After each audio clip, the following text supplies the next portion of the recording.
እሱን ለማጥፋት ሙከራ አድርጓል። እንግዲህ በአባቱ ተበሳጭተዋል። አባቱ ልጄ ካላመጣ ወደዚህ ክፍል ወደ እኔ ክፍል ድረሽ እንዳትል ብለው ነበረ። መድኃኒቱም አልወስድም ስላለው እኔ መኖር አይገባኝም ብሎ ራሱን ለማጥፋት ሞክሯል። ይህ ነገር ደግሞ እንግዲህ ጋሽ ፈቃዱ ሁሉንም ነገር አንተ ልጄም ሚስትህን መጠበቅ አልቻልክም፣ አንተ የኔ ልጅ ልትሆን አትችልም ስላሉት አሁን ላይ ከባድ የሆነ ውሳኔ ወስኗል። እንግዲህ መታጠቢያ ክፍል ገብቶ ነበረ ይሄንን ነገር ለማድረግ የወሰነው። ከራሱ ጋር ብዙ ትግል አድርጎ ነበረ።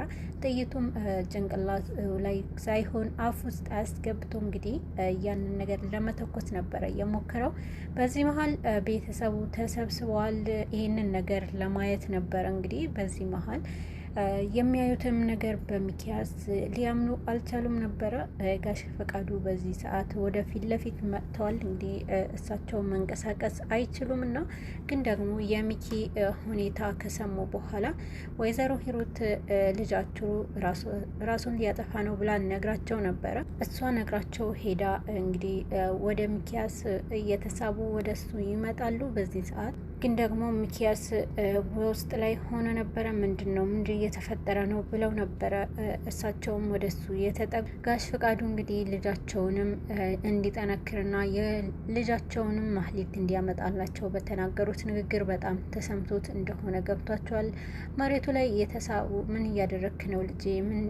እኔን እንዴት ብቻዬን ትተኸኝ ነበረ ብለው እንግዲህ በጣም እየጮሁ ምን እያደረክ ነው ልጄ እያሉ በጣም ያዝኑበታል። በጣም አዝናለው ልጄ፣ እንደዚህ ጥለኸኝ እንደዚህ አይነት ነገር ታደርጋለህ ብለው ነበረ ጋሽ ፈቃዱ። እንግዲህ ይህንን ነገር ጋሽ ዘነበም ልጄ እረፍ ብለውት ነበረ። ብሩኬም አሁን ላይ ከባድ የሆነ ነገር ነበረ በዚህ ሰዓት የተሰማው። ብሩክም በመሀል እንዴት ሚኪያስ በዚህ ናክል ይሄ ነገር ጨዋታ ሊሆን ይችላል እንዲህ ብለው ነበረ። ሚኪ ያደረገው ነገር እንግዲህ ምንድን ነው? አንደኛውም አባቱም ልጄ ምንም አይነት ነገር አንተ መጠበቅ አትችልም፣ ወንድ አይደለህም ስላሉት ይመስላል።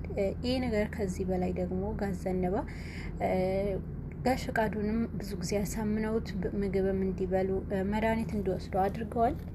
አባት እንግዲህ በጣም ተጨንቀው ልጄ እንደዚህ አይነት ጥፋት እንዳትሰራ በጭራሽን ይሄን ነገር ማድረግ የለብህም፣ እኔን ለማን ትተኸኝ፣ እህትህንስ ማን ይጠብቃታል፣ እኛንስ ብለው ነበር እንግዲህ ሚኪንም ለማሳመን የሞከሩት።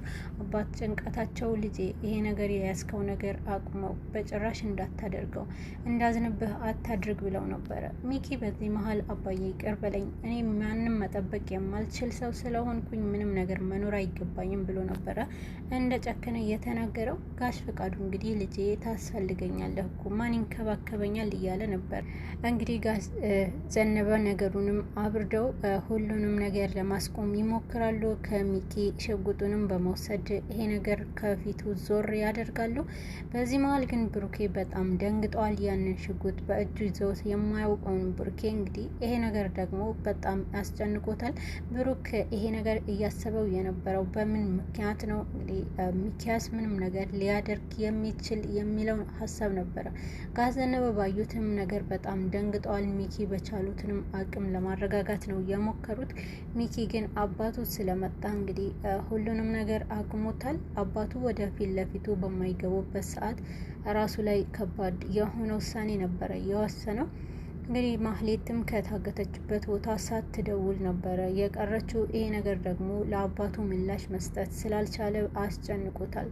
እኔን አልጠላሁም፣ እኔ አልጠላሁም ልጄ፣ እኔንን አልጠላሁም፣ በጭራሽ ጠልተኛል እያሉ እንግዲህ አባትና ልጅ እየተነጋገሩ ሚኪያስ አባቱንም ይቅር እንዲለውና አባዬ እኔን በጣም ጠልተኸኛል፣ እኔ ከዚህ በላይ ደግሞ ይሄንን ነገር ልቋቋመው አልችልም በማለት ነበረ እየተናገረው። እንግዲህ አባት ደግሞ እኔ ምንም ነገር አልጠላሁም ልጄ፣ እንደዚህ አይነት ነገር በጭራሽ ማሰብ የለብህም ልጄ፣ ባክህን ወደ እኔና ብለው ነበር እንግዲህ ከዛ ከመሬቱም ላይ እየተሳበ ወደ ልጁ እየቀረበ። ጋሽ ፈቃዱ እንግዲህ ባየው ነገር ላይ በጣም ውስጡ ተሰምቶታል። ልጄንም መንከባከብ ስላልቻልኩ ብሎ ነው እንግዲህ ሚኪያስ የአባቱንም ጤና ሁኔታ በጣም ስላሳሰበው የበለጠ ደግሞ ካሰበው ከትኩረት ከማድረግ ከፈለገው ነገር ወደ ኋላውን ለመቁረጥ ነበረ ያሰበው። በዚህ መሀል እንግዲህ ጋሽ ፍቃዱ መሬቱም ላይ እያሉ በጣም ከባድ የሆነ ነገር ነበር እየተሰማቸው። ሚኪያስም በዚህ መሀል አባዬ እባክን ይቅር በለኝ፣ እኔ እኮ ሁሉንም ነገር ምናልባት መኖር ላይ ገባኝ ይችላል፣ ግን እባክን አባዬ ይቅርታ አድርግልኝ፣ የደበቅሁ ደግሞ ፈልጌ አይደለም ብሎ ነበረ እያስረዳው። በዚህ መሀል እንግዲህ በጣም አሳዛኝ በሆነ ሁኔታ ነበረ ጋሽ ፍቃዱ ልጁንም ፈልጎ እንዲያመጣለትና ይህንን ነገር ደግሞ በትኩረት ለሱ እንዲሰጠው ነበረ ይህንን አይነት ነገር ያደረጉት።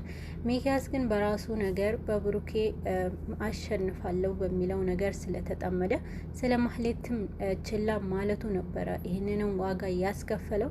እንግዲህ አሁን ላይ ሚኪያስም ካሁን በኋላ አባቱንም እንደማያስከፋውና አባቱን ማህሌትንም ፈልጎ እንደሚያመጣለት ቃል ይገባለታል። በዚህ ሰዓት እንግዲህ አባትም እኔ ፈልግሃለሁ ልጄ፣ አንተ ታስፈልገኛለህ በማለት እንግዲህ አሁንም ይተቃቀፋሉ ማለት ነው። በዚህ ጊዜ ግን ሚኪያስ በጣም ደስተኛ ሆኖ ነበረ አባቱንም ምንም ነገር እንደማይዋሸውና ድጋሚ ግልጽ ሆኖ እንደሚያወራው ነበረ በዛን ሰዓት ቃል የገባለት። እንግዲህ ማህሌት አሁንም እዚህ ውስጥ በጣም ቆንጆ ነሽ እያለ እሱ ሰውየውንም በጣም ቁንጅናዋም ሲያደንቅ ነበረ። እንዴት እንደዚህ አይነት ነገር አጎሳቁልኸኝ፣ እየደበደብኩ አጎሳቁልኸኝ፣ እንዴት ነው ቁንጅናዬን የምትናገረው? ትንሽ አታፍርም? እያለችው ነበረ።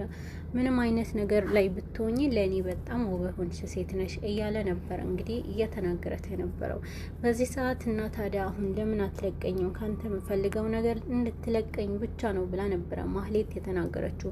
በዚህ ሰዓት ግን እኔ መቼም አላደርገውም፣ እሱን ካደረግኩኝ ከባድ ነው ለእኔ ብሏታል። ታዲያ ምን ልታደርግ ነው? ሁሌ አስረህ እንደዚህ ልትለቀኝ ነው ወይስ ምንድን ነው እያለ ነበረ።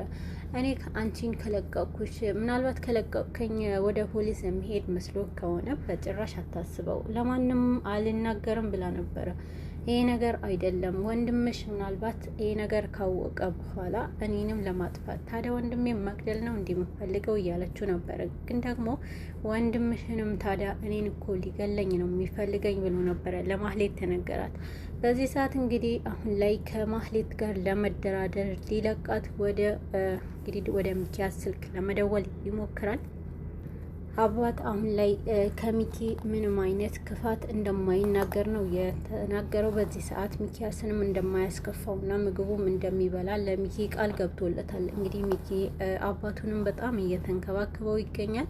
ጋሽ ፍቃዱን ካሁን በኋላ አንተንም እንዳትዋሸኝ ብሏል። ሚኪያስም እንደማይዋሸው ነው ቃል የገባለት። ቢሆንም ግን አሁንም ዳግመኛ እንግዲህ ውሸቱን ይቀጥላል። ወደ ማህሌት ትምህርት ያገታትንም ሰውዬ እንግዲህ ወደ ሚኪ ስልክ ደውሏል። ወደ ሚኪ ስልክ ሲደውል ሚኪያስም ደንግጦ ነበረ። ዳግመኛ አባቱንም ለመዋሸት ተገዷል። እንግዲህ ሚኪ ሁለተኛ እንዳትዋሸኝ ብሎ ቃል አስገብቶት ነበረ። በዚህ መሀል እንግዲህ ሚኪያስ አሁንም ይዋሸዋል ማለት ነው። በዚህ መሀል ግን ሲዋሸው ምንድን ነው ስልክህን በጣም ደንግጠሃል እያለው ነበረ። አይ የማላውቀው ስልክ ነው ብሎ ነበረ የተናገረው።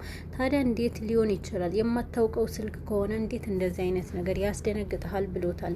በዚህ መሀል አባዬ ምንም አታስብ፣ ይሄ ነገር እኔ ያስተካክለዋለሁ ብሎ ነበር እንግዲህ ስልኩም ለማውራት ወደ ውጭ ወጣው። ስልኩም የደወለለት የነበረው እንግዲህ የማህሌት ያገታት ሰውዬ ስለነበረ እህትህንም ለመውሰድ ከፈለክ እኔ 1 ሚሊዮን ብር ትሰጠኛለህ ብሎ እንግዲህ ያስፈራረዋል። ማህሌትንም ለማስፈታት 1 ሚሊዮን ብር ስጠኝና ሌላውን ከዛ በኋላ አስተካክልላለሁ ይለዋል። ይሄ ነገር በጭራሽ ሊሆን አይችልም፣ ይሄ ሁሉ ብር ለየት ላገኝ ይችላለሁ፣ ይሄ ነገር በጭራሽ አይሆንም ብሎታል። እንግዲህ ሚኪ እህትንም ከብር አስበልጠሃል በማለት ነበረ 200 ሺህ ብር እሰጥሃለሁ እህቴንም ተውልኝ ይለዋል ሚኪ ማለት ነው። በዚህ ጊዜ ግን ሚኪያስ በጭራሽ ይሄ ነገር እንደማያደርግለት ለሚኪያስም እንደማያደርግ እህቱንም ይህን አክል ብር እንደማይል ነው የተናገረው። በዚህ መሀል ታዲያ 500 ሺህ ብር እያለ እንግዲህ ሲደራደረው ነበረ። በጭራሽ 500 ሺህ ብር በቃ 700 ሺህ ብር ካመጣክ እሺ ብሎ ነበረ። ነገር ግን ሚኪያስ ይህን አክል ብር የለኝም በቃ በሚለው ሰዓት ስልኩንም ለመዝጋት ይሞክራል። አጋቹም በጣም እየተሳለቀበት ነበረ። በዚህ መሀል ግን ማህሌትም እንዳትተነፍስ እንግዲህ በአፏንም አፍኗታል ማለት ነው። ነገር ግን ሚኪያስ ተስማምቶ 700 ብሩንም ለመስጠት 700 ሺህ ብሩም ለመስጠት ነበረ የተስማማው። ነገር ግን አሁን ላይ ጋዝ ዘነበ ከነ ፌቡና ከካሌብ ጋር በጣም ደስተኛ ነበሩ። ተረቶችንም እየተናገሩ በጣም ደስታ የሚሰጣቸው ነገር ሲያወሩ ነበረ። ሆኖም በዚህ መሀል እንግዲህ አያቴ ሁሌም ተረት እየነገርከን እንደዚህ ሁሌ እንዳጠፋብል እያሉ ነበረ። ነገር ግን ይሄ ነገር ደግሞ ሁሌም እንደሚነግሯቸው ቃል ገብተዋል። በዚህ መሀል እንግዲህ ስለ ሰው ጥሩነት ሁሌም ለሰው ጥሩ እንዲያስቡና ሁሌም መልካም ሰው እንዲሆኑና አንዳንዴ ጥሩ ሰው ስንሆን ምናልባት ከመጥፎ ሰዎች ጋር ሆነን ምናልባት የማናደርገው ነገር አድርገን ክፉ ልንባል እንችላለን። አሊያ ደግሞ አድርጉ የተባልነው ነገር ጥሩ የሆነውም ካደረግን ምናልባት መጥፎ ሰዎች ያንን ነገር እንድናደርግ ያስገድዱናል በማለት በጣም ጥሩ የሆነ ምክር እንግዲህ ለልጆቹም በተረት ይነግሯቸዋል። ልጆቹም በጣም ደስተኛ ነበሩ። እንግዲህ ከጋሽ ዘነበ ጋር ሚኪያስ አሁን ላይ እንግዲህ ኮማንደሩና ለተከስተ ደውለዋል። ተከስተና ኮማንደሩ ለተከስተ ከደወለለት በኋላ ተከስተም አላምንም እውነት ደውሎልሃል ብሎ ነበር የተናገረው። ደውሎልኛል ብሎ ይለዋል። እንግዲህ ኮማንደሩና ተከስተም ከሶስቱም እንደሚገናኙ ነበረ የተነጋገሩ። ኮማንደሩም ተከስተም ሚኪም አንድ ላይ ተገናኝተዋል። ነገር ግን ሚኪያስ አሁንም የተከስተ ያለው ቦታ ዝቅ አድርጎ ሲመለከተው ነበረ። ነገር ግን ይህንን ነገር ተከስተ ብዙ ጊዜ እኔንም የምታናገርበት መንገድ ተጠንቀቅ፣ እንዳትሰድበኝ ብሎ ለሚኪም አስጠንቅቆታል። ሚኪ ግን ኮማንደሩ ፊት በጣም እየተሳለቀበት ነበረ። ይሄ ነገር ደግሞ ቆይ እኔም ተራ ይመጣል ብሎ እንግዲህ ይሄ ነገር እንደፈለክ ማድረግ ትችላለህ፣ ግን አንድ ቀን ሁሉንም ነገር እኔ ነኝ ምስቀው ባንተ ቦታ ብሎ ነበረ ተከስተም ለሚኪያስ በውስጡ እያሰበለት የነበረው። ኮማንደሩም በሁለቱ ጭቅጭቅ በጣም ተበሳጭቷል። እንግዲህ እኔ የምፈልገው ይህንን ነገር አይደለም ብሏል። ግን ደግሞ ተከስተ በዚህ ነገር ላይ ምንም ነገር እንደማይደርሰውና ለኮማንደሩ ብቻ እንደሆነ ብር እንደሚሰጡት ነበር የተናገሩት። ተከስተ አሁን ላይ በጣም ተበሳጭቷል። እንግዲህ የሚኪ ጉድጓድ እየቆፈረለት ይገኛል። ሚኪያስ ግን አሁንም ተከስተ በዚህ ናክል እኔንም ይከዳኛል ብሎ አላሰበም።